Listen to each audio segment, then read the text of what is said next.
Question today that has come up for satsang that we'll start with is, why do people worship and remember God only during the bad times and not the happy times? How should we remember God during the happy times as well? This is a very common and very sad situation, but something that we're all acutely aware of. In fact, one of my favorite stories is a story of a beautiful saint, and she had the capacity to kiss away and touch away any ailment, any injury, any illness. And one day a leper came to her, covered with wounds and just oozing. And she held him and she kissed and she healed all of the wounds, except one. And she sent him away. And as he walked away, her disciples said, "Amma, when you have the ability to cure all the wounds, why would you leave one? Why wouldn't you cure him completely? Why would you keep him suffering?" And she said, because that one wound keeps him calling out to God. And that's a really common situation. When things are going well, we are involved in things that are going well, our lives, our work, our occupations, our school, our social life. We very rarely remember God in those times. The times that most of us remember God is times of fear. We say, "Oh God, please, please do something." Or times of great sorrow. "Oh God, I'm alone, I'm scared, I've been hurt." Those are the times we turn to God. And yet, of course, ideally, we need to remember God all the time. But how? Well, one how is what Kunti asked Krishna of at the end of the Mahabharata. The end of the war, she'd suffered so much, and Bhagavan Krishna said to her, "Kunti, you've suffered, you've lost so much. Ask something of me. Let me give you something throughout it all. You've maintained your devotion. You've maintained your piety. You're such a divine Shakti. I want to give you something. Ask of me any boon." And Kunti said, "I want suffering." And he said, this is Krishna talking, he said, "What do you mean? Why do you want suffering? I've just told you I'll give you any boon." And she said, "Because what I've realized is, when things are going well, I forget you. And it's at times when I'm struggling, it's times of suffering, that I remember you. Those are the times that I feel closest to you. Those are the times when I feel really deeply connected to you. Those are the times that I feel like you are with me. And when everything is going well, when everything's fine, those are the times I feel that I forget you." So this is very common. But obviously, the goal of our life is not, how can we remember to suffer so that we can remember God? Or how can we bring suffering into our lives just so we remember God? How can we, when things are going well, make sure that we remember God? Well, this is the benefit and the power of what a regular spiritual practice is. When you meditate, for example, Many people who are going through crisis say, I'm going through this horrible crisis. I need a meditation practice.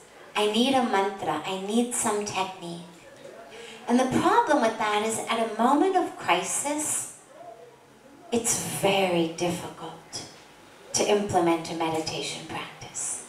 When your mind is going 1,000,000 miles an hour, when your world has been turned upside down, that is a time that is very, very difficult to bring in a spiritual practice. And so what we need to do is we need to bring in a practice long before times of crisis. This is why all of our spiritual practices are every day.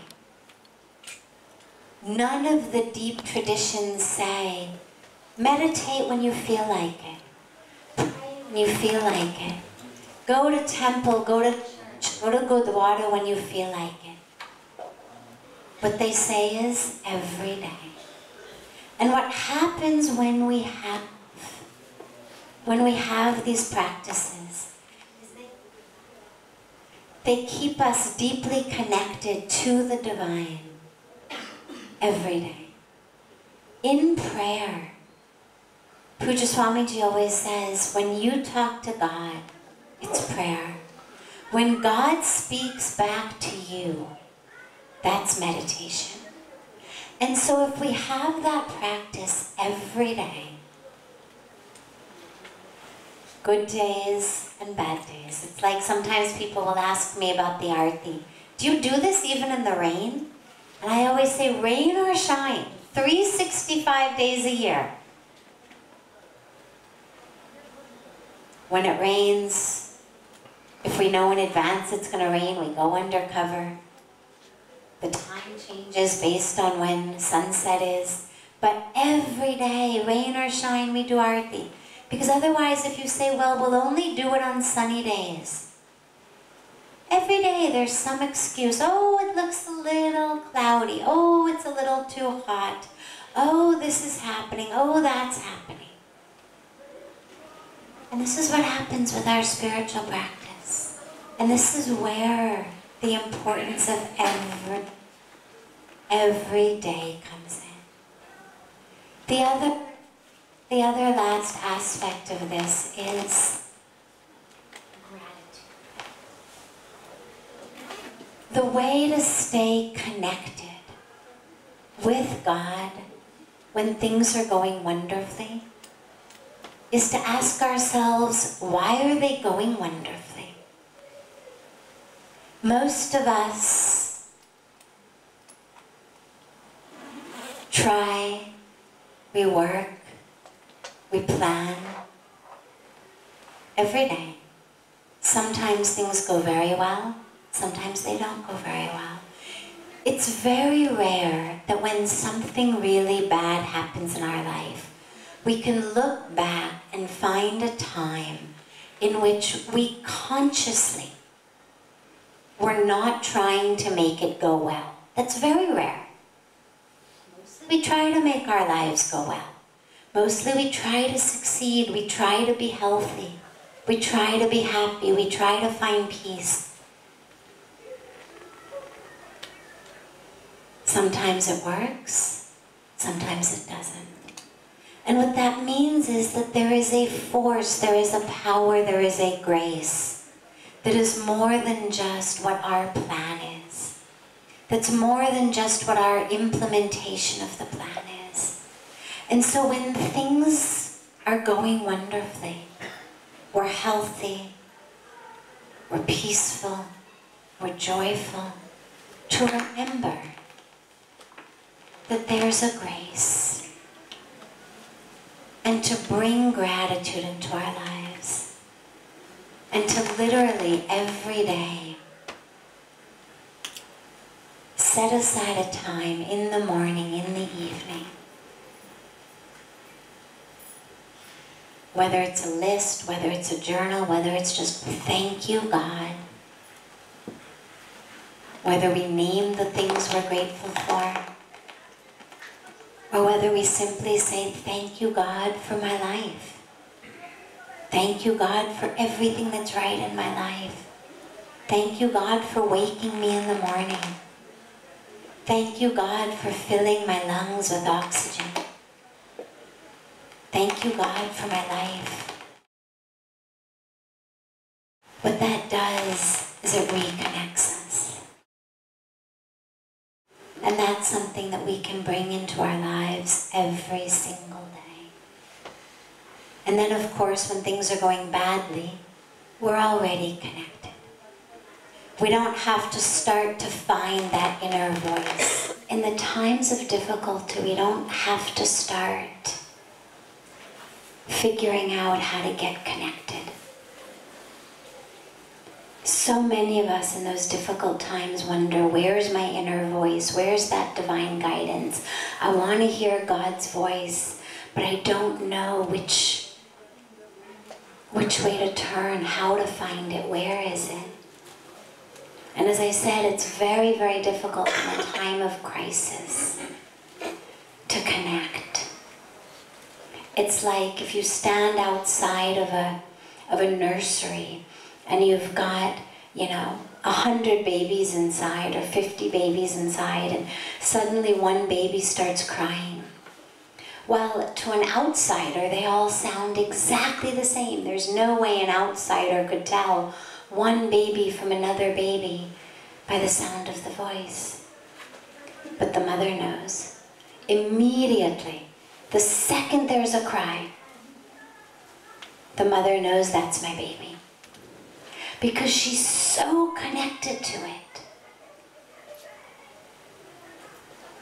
That at that time when she's standing outside the nursery door, that time when her baby's voice is mixed in with 50 other voices, she can hear it. And the same thing is in our lives in times of difficulty. We've got the voice of fear. We've got the voice of anger. We've got the voice of pain. We've got the voice of ego. We've got so many voices, the voice of desire. So many voices going on in our mind at the same time. And then someone says, well, listen to your inner voice. And what we realize is, well, they're all inner voices. I mean, they're all coming from inside. How to distinguish one from the other, how to know which inner voice is the divine voice versus the inner voice of fear, the inner voice of pain, the inner voice of the ego, the inner voice of grabbing or pushing, aversion, the inner voice of conditioning. And the only way to know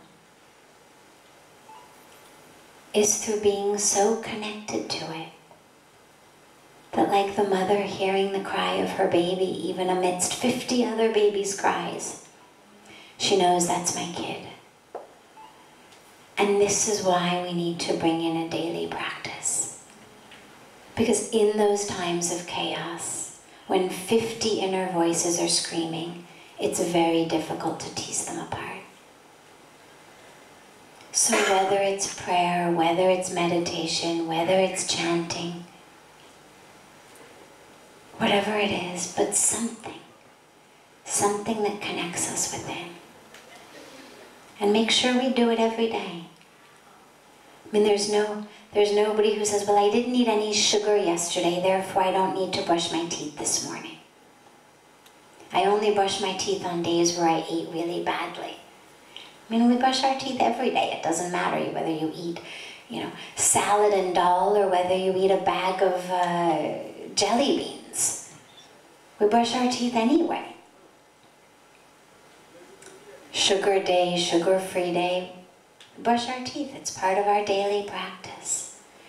And in the same way, our spiritual practice should be something that not that we say, oh, well, no, today I'm okay, no problem. And not the flip side, oh, no, today I'm too crazy, forget it. But every day. I remember when I first came to India, before I had even met Puja Swamiji, a beautiful saint here told me, He said, you know, every day like you take a shower to wash your body, in the same way, every day, you need to pray because it washes you on the inside. And he said, just like every day you get up and have a bath, in the same way, every day you must get up and pray. And this is what we do, and it keeps us connected.